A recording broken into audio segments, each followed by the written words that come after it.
रमजान महिन्यात मुंबईचा सगळ्यात जास्त फेमस आणि अट्रॅक्टिव्ह स्ट्रीट म्हणजे मोहम्मद अली रोड.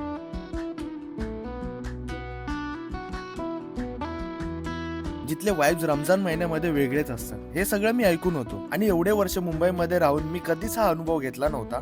सो व्हिडिओच्या बहाण्याने का होईना मी आणि माझे मित्र आलो मोहम्मद अली रोडला. आम्ही सुरुवात केली फूड एक्सप्लोर करायला. एका साईडला मस्त गरमागरम मालपोहा तयार होत होता आणि त्याचबरोबर कबाब आणि चिकन तंदुरीचे स्टॉल तर विचारूच नका. एवढे स्टॉल्स होते की तुम्ही कन्फ्युज होऊन जाल की भाई खाऊ कुठे. बाहेरून क्रिस्प आणि आतून सॉफ्ट असलेले हे कबाब खरंच तोंडाला पाणी सुटत होतं. एकंदरीत इथे अरेबिक मुघलाई फूडचे व्हरायटीज ऑफ ऑप्शन्स अवेलेबल आहेत, ते सुद्धा गरमागरम. तर इथे ज्यूसचे सुद्धा विविध स्टॉल्स पाहायला मिळतात. त्यात मोहब्बत शरबत इसकी तो बात ही अलग आहे. त्याचबरोबर इथे स्वीट्सचे ऑप्शन सुद्धा खूप आहेत. सो तुमचा डिझर्टचा प्रश्न सुटला. आणि हो, हे सगळे एकदम अफोर्डेबल रेट्स मध्ये अवेलेबल आहे. तर असा काहीसा होता माझा इकडचा एक्सपिरियन्स आणि म्हणूनच मला असं वाटतं की